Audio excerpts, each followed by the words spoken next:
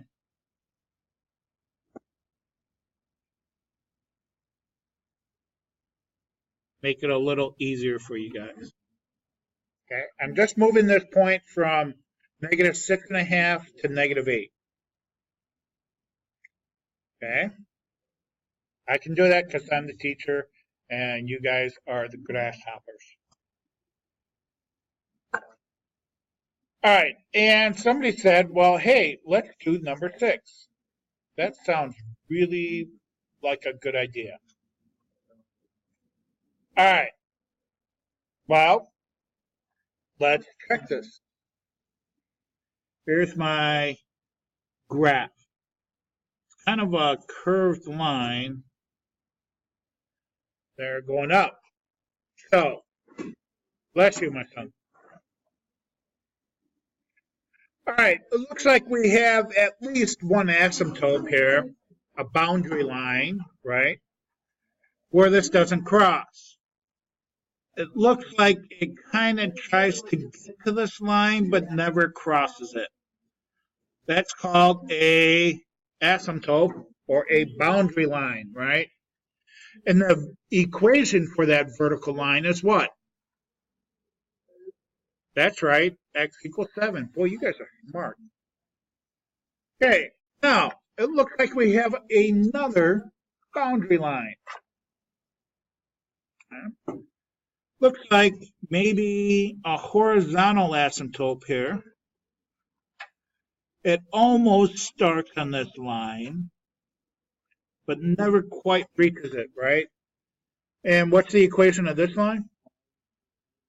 Fantastical. Okay, so first of all, let's determine if this is a function. Ready? Ready? Okay.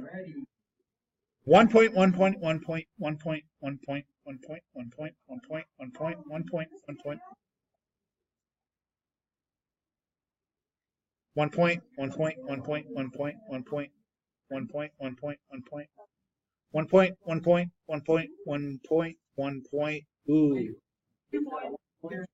Careful. 1 point, 1 point, 1 point, 1 point, 1 point, 1 point, 1 point, 1 point. 1 point. 1 point. So it's a function.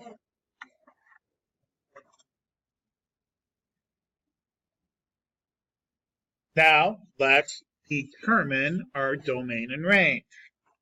So looking at the domain or the x-axis, here I have negative infinity. Here I have positive infinity. Okay, where does this thing start on my x-axis? Almost at the point negative 5. But it doesn't quite include negative 5, so what am I going to use? A parenthesis. Good. All right, so my graph is going along here. It actually crosses my x-axis, and it tries to get to this asymptote here, but it's just going to write it up all the way. So it's going to get really, really close to 7, but it is not going to include. I'm going to put a parenthesis. Are you good? Yeah, this is a tricky one. This is actually an exponential function. We're going to spend a good week or two on these because it's growth and decay, maybe even more. And we're going to do transformations of this graph. So this is really an important graph. All right, range. Negative infinity, positive infinity. Okay, what's the lowest point here of my graph? Yep. Now, is it going to include negative 3? No. Where's it going to end up? And infinity always gets, that's right, parentheses. So now you only have 5 problems to do, and you have 3 hours and 15 minutes.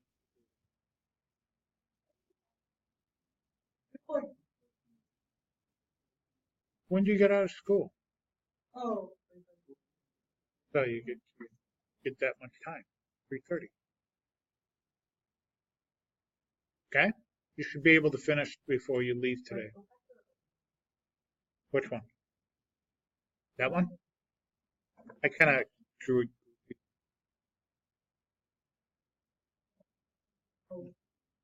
Yeah, just go over one and a half.